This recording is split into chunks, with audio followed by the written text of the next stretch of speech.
Considering the Toronto Blue Jays possess a strong core and money to spend, as well as some notable holes, the offseason ahead presents fertile ground for rumors, speculation, and wishcasting.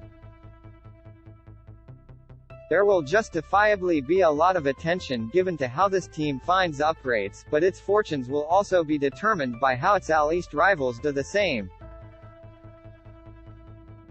After all, the Blue Jays finished behind 3 teams within their division in 2021, which means they have some leapfrogging to do if they want to reach their goals.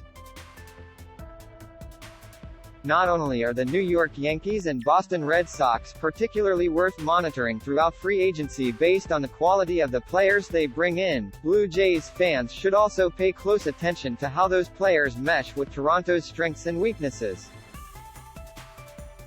The Yankees and Red Sox probably won't be actively seeking Blue Jays killers this offseason, but they might well find them. Here are a few guys that could be especially damaging to the Blue Jays if they wind up in the AL East. 2021 stats: 251.329, .471 with 24 HR and 595 PA, good for 3.5 WAR. Why he's got Blue Jays killer potential. Story is a difficult hitter to project from here on out because his production has slipped in recent years, and it's hard to know how he'll fare without the benefit of hitting at Coors Field.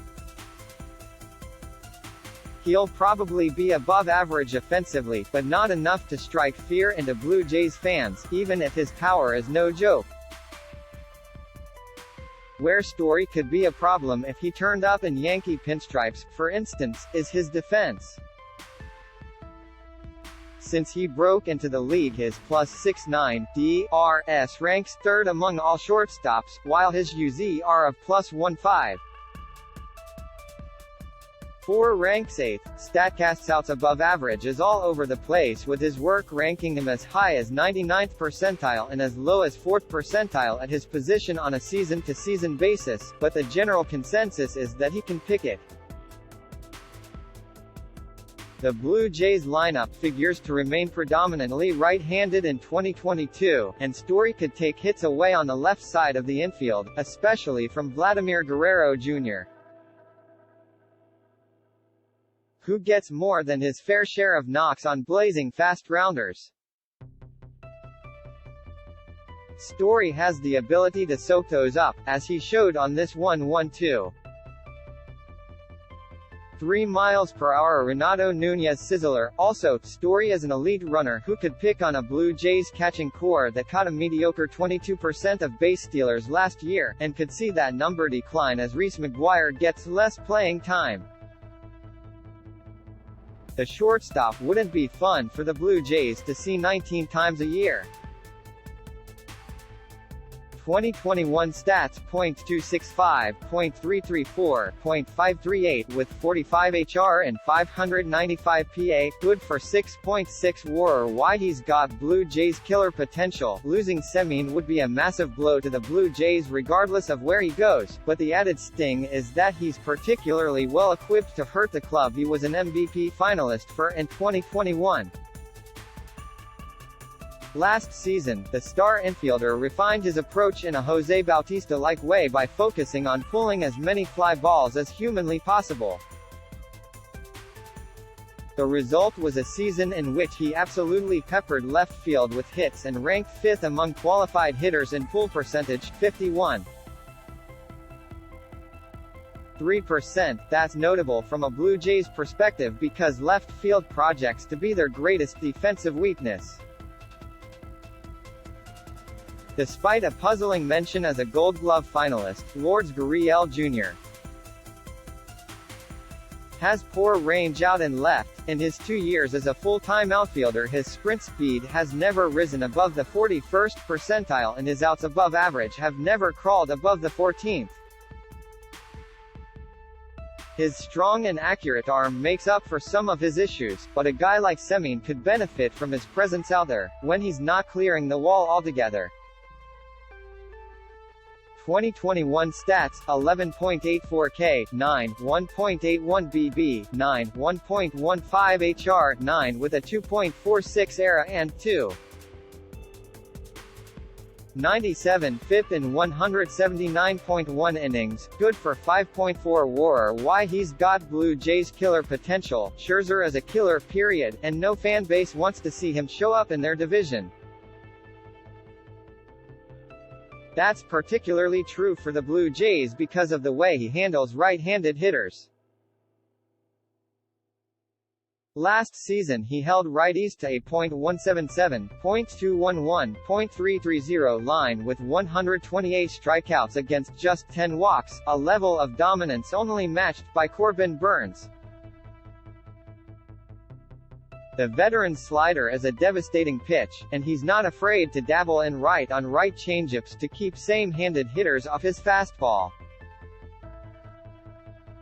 A lineup centered around George Springer, Teoscar Hernandez, Bo Bichette, and Guerrero Jr. would be in tough against Scherzer, and the last time he faced the Blue Jays, in 2020 when they had a similar core, he held them to 3 hits and no runs over 7. 1 innings beyond the platoon splits, Scherzer has made himself at home in his relatively few trips to Rogers Center. His ERA there, 2.16, is his third best in any stadium in which he's pitched at least 5 times, and his K/BB ratio, 42:6, is truly absurd. It's probably all small sample noise, but it's possible the mound in Toronto suits him nicely for whatever reason. 2021 stats: 9.80 K, 9, 3.21 BB, 9, 0.48 HR, 9 with a 1.77 ERA and 3. 19 FIP in 56 innings, good for 1.1 WAR. Why he's got Blue Jays killer potential. After completely committing to a relief role for the first time in 2021, Graveman saw his velocity spike and became a late-inning force. He's on this list for the same reason as Verlander, broadly speaking, because he absolutely erased right-handers with his newfound power sinker-slider combo on the way to allowing a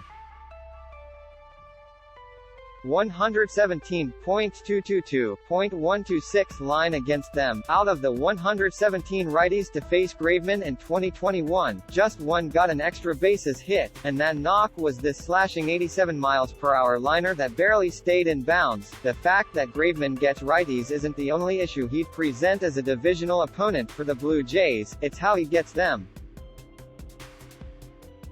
The high-leverage reliever uses his 96.6 mph sinker 62.8% of the time, and while Toronto hits fastballs well, they are much better against four-seamers. In 2021, Vladimir Guerrero Jr.